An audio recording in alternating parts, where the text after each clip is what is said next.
तो यार मार्वल ने officially essential movie list release किया है जिसे तुमको देखना चाहिए एवेंजर्स डूम्सडे से पहले, ताकि उसमें जितने कैरेक्टर्स अपीयर होंगे उनके बारे में तुमको पता चल सके, उसमें जितने कैमियोज होंगे या फिर ईस्टर एग्स होंगे उनको तुम समझ पाओ। इसके लिए तुमको इस मूवी को जो है देखनी पड़ेगी।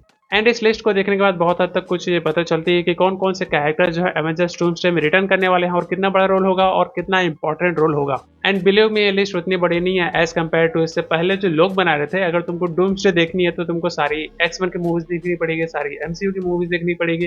भाई उसके लिए तुमको जॉब छोड़ना पड़ता है और महीने 2 महीने बैठ के आराम से मूवीज देखना पड़ता है, तब जाके वो लिस्ट जो है कंप्लीट होती। खैर चलो देखते हैं ऑफिशियल लिस्ट में कौन कौन सी मूवीज और शोज हैं और वो कितने इंपॉर्टेंट है और इसमें कितने हाईलाइट चांसेस है कि इसमें से कौन से कैरेक्टर्स जो है मूवीज पे अपीयर हो सकते हैं। सो लिस्ट में सबसे पहले आती है एक्समैन 1 एंड 2। एंड ऑब्वियसली इन दोनों मूवीज को देखना तुमको बहुत जरूरी है क्योंकि एक्समैन की जो टीम है उसका एवेंजर्स डूम्सडे में बहुत बड़ा रोल होने वाला है। क्योंकि ट्रेलर में जैसे तुम देखते हो चार्ल्स जेवियर तुमको देखने को मिल जाता है एंड साइक्लोप्स एंड गैमेट भी दिखते हैं। एंड इसी के साथ इसमें वुल्वरिन और डेडपूल का भी रिटर्न हो सकता है क्योंकि अभी जितने इवेंट्स वगैरह हुए थे पिछले, उसमें मजाक मस्ती में उन्होंने कई बार टीज किया कि वो हो सकता है मूवी में आ जाए।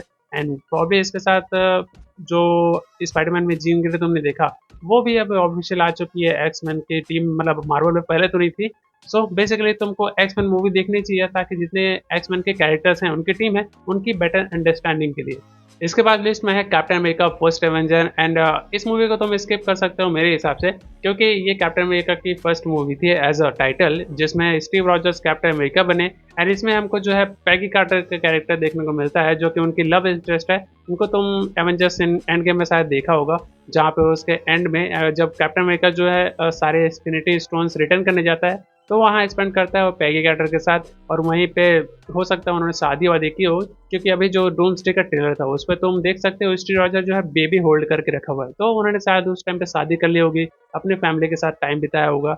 तो ये चीज़ें तुमको पता चलेंगी तब कैप्टन अमेरिका फर्स्ट एवेंजर देखते हो तो उनके back story and Steve Roger और पैगी कार्टर के रिलेशनशिप के बारे में। एंड इसके बाद एवेंजर्स के 3 मूवीज हैं जिसमें से एवेंजर फर्स्ट तुमको देखनी चाहिए इसलिए क्योंकि उसमें तुमको पहली बार पता चलेगी कि एवेंजर्स की टीम कैसे असेंबल हुई। एंड इसके बाद एवेंजर्स इन्फिनिटी वॉर और एंड गेम, ये सबसे ज़्यादा इंपॉर्टेंट है क्योंकि मार्वल की जितनी मूवीज आई हैं उन मूवीज के बाद लगभग सभी मूवीज में उनका रेफरेंस थोड़ा थोड़ा देखने को मिला ही है। और वो 10 साल की मेहनत थी मार्वल की, उसमें हर मेजर कैरेक्टर तुमको देखने को मिलेगा। खैर अगर तुमने इसको देख लिया तो दोबारा से रिकैप भी कर सकते हो। और इसके अलावा सितंबर में री रिलीज होने वाली है एवेंजर्स एंड गेम एन कोर के नाम से जिसमें एक्स्ट्रा 10 मिनट का फुटेज होगा जो डायरेक्टली कनेक्ट करेगा डूम्सडे से इसको। तो ये काफी इंपॉर्टेंट है इस मूवी को ताकि तुमको पता चले कि ये सभी चीजें क्या क्या हुई थी बैक स्टोरी। एंड इसके बाद लोकी की सीरीज आती है, टोटल 2 सीजन हैं और इसको देखना इंपॉर्टेंट इसलिए हो जाता है क्योंकि इसके एंड में हमको पता चलता है कि लोकी जो है अब पूरे मल्टीवर्स को कंट्रोल कर रहा है। उसके सारे ब्रांचेस हैं जो मल्टीवर्स के जितने अल्टरनेट वर्जन वगैरह ना जाने कितनी सारी चीजें थे वो सभी चीजें जो है उसके हाथ में आ चुकी हैं। टेज़रेक को लेके भागने के बाद की स्टोरी ये फॉलो करती है। एंड इसको देखना तुमको बहुत ज़्यादा इंपॉर्टेंट इसलिए हो जाता है क्योंकि ये बड़ा रोल तो होगा ही एवेंजर्स डूम्सडे में। एंड इसी के साथ ये one of the best series है मार्वल की and one of the best written work. And इसके बाद है सेंग-ची। ये मूवी भी तुमको डेफिनेटली देखनी चाहिए अगर तुमने नहीं देखी है तो मूवी काफ़ी अच्छी है। अगर मार्वल में कोई एक नई चीज़ हमको देखने को मिली थी वो है ब्लैक पैंथर मूवी, वैसे ही तुमको फीलिंग आई इस मूवी को देखने के बाद। एंड ऐसे रूमर्स हैं कि सेंग-ची को है डायरेक्टली डॉक्टर डूम को फेस करने वाला है, इनके बीच में 10 रिंग्स के साथ फाइट हमको देखने को मिलेगी, ऐसे रूमर्स हैं। तो इसको तुम देख सकते हो ताकि तुमको थोड़ा सा अपडेट मिल जाए इसके बारे में, कैरेक्टर के बारे में। एंड इसके बाद लिस्ट में है स्पाइडरमैन नो वे होम जिसमें डॉक्टर स्ट्रेंज की गलत स्पेल की वजह से टॉबी मैगवायर का स्पाइडरमैन और एंड्रू गारफील्ड का स्पाइडरमैन इस यूनिवर्स में आ जाता है और इसके विलेंस भी। एंड इसमें जो है मल्टीवर्स का काफी रायता फैल जाता है, तो इस मूवी को तुमको देखनी चाहिए ताकि तुमको और बेटर अंडरस्टैंडिंग मिले मल्टीवर्स के बारे में। एंड इसके बाद लिस्ट में आती है नो वे होम के बाद जो रिलीज हुई थी Doctor Strange Multiverse of Madness. As a title इसमें तुमको मल्टीवर्स ऑफ मैडनेस देखने को मिलेगा। बहुत चीजें होती है इसमें, वांडा मैक्सिमॉफ जो है कंट्रोल खो देती है जिसके वजह से डॉक्टर स्ट्रेंज को जो है इधर उधर बहुत सारी चीजें फेस करनी पड़ती हैं। एंड इसमें तुमको मल्टीवर्स का थोड़ा सा और ज्यादा कंटेंट मिलेगा स्पाइडरमैन नो वे होम के बाद। इसके बाद आती है ब्लैक पैंथर वोकांडा फॉरएवर जिसकी टीम हमको एवेंजर्स डूम्सडे के ट्रेलर में देखने को मिली। बाकू और शूरी हमको देखने को मिली। एंड ये दोनों देखने को मिले हैं तो ऑब्वियसली इसमें नेमोर भी होगा ही। और मैंने कॉमिक्स नहीं पढ़ी है बट सुना था, कहीं तो देखा था मैंने, नेमोर और जो सुई स्टॉर्म है फैंटास्टिक फोर की, उनके बीच में कुछ रिलेशन था। तो हो सकता है ये चीज़ें कनेक्टेड हो, और ये बहुत इंपॉर्टेंट होगा कि तुम ब्लैक पैंथर वकांडा फॉरएवर जरूर देखो।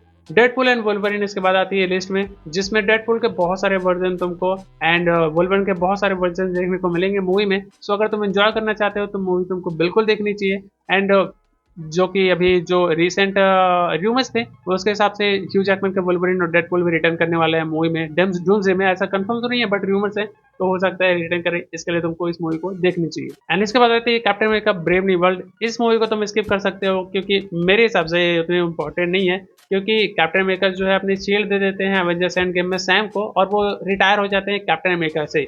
तो नाउ सैम जो है अपना न्यू कैप्टन अमेरिका है, और उसी के बारे में ये मूवी है। सो मुझको ज़्यादा इंपॉर्टेंट नहीं लगी, तुम इस मूवी को स्किप कर सकते हो। एंड इसके बाद आ जाती है थंडरबोल्ट, जिसकी टीम तुमने एवेंजर्स डूम्सडे के ट्रेलर में देखी होगी। और ये मूवी इंपॉर्टेंट इसलिए हो जाती है क्योंकि इसमें न्यू एवेंजर्स तुमको देखने को मिलते हैं, एंड इसी के साथ इसमें एक कैरेक्टर है सेंट्रिक नाम से, जो बहुत ही पावरफुल है। मैंने अगेन कॉमिक नहीं पढ़ी है बट ये टक्कर दे सकता है डूम्सडे को, ऐसा मैंने सुना था। तो इसके लिए तुम इस मूवी को देख सकते हो, और मूवी काफ़ी अच्छी भी है। मेरे हिसाब से थोड़ी सी तो अच्छी लगी थी मुझको। एंड इसका पोस्ट क्रेडिट काफ़ी इंपॉर्टेंट है क्योंकि इसके एंड में हमको देखने को मिलता है फैंटास्टिक फोर की स्पेसशिप। एंड इसी के बाद अगले साल आती है मूवी, अगले साल नहीं शायद 6-7 महीने बाद आई थी मूवी फैंटास्टिक फोर। और ये मूवी बहुत इंपॉर्टेंट इसलिए बन जाती है क्योंकि एवेंजर्स डूम्सडे के ट्रेलर में सबसे ज़्यादा जो पार्ट था वो फैंटास्टिक फोर की फैमिली का था। क्योंकि डूम्सडे के बारे में जैसे सुई स्टॉर्म बताती है कि कैसे विक्टर डूम जो है पहले केयरिंग था, अच्छा था, और अभी बुरा बन गया।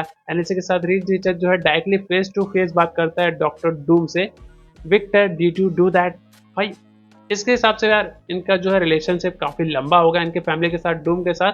तो इस मूवी को तुमको देखना काफ़ी इंपॉर्टेंट हो जाता है। एंड ये लिस्ट यहीं पे कंप्लीट हो जाती है। अब इसमें तुमको सबसे ज़्यादा इंपॉर्टेंट मेरे हिसाब से मूवीज़ हैं वो एवेंजर्स की मूवीज़ हैं, फैंटास्टिक फोर हैं, एंड लास्ट की 2-3 मूवीज़ हैं। तो इन मूवीज़ में तुमको बिल्कुल देखनी चाहिए ताकि तुम मूवी पूरी अच्छी तरीके से इंजॉय कर सको डूम्सडे को। खैर ये वीडियो अच्छी लगे तो वीडियो को लाइक करना, एंड ऐसे वीडियोज़ के लिए सब्सक्राइब कर सकते हो। मैं मिलता हूँ तुमको नेक्स्ट वीडियो में, तब तक के लिए बाय।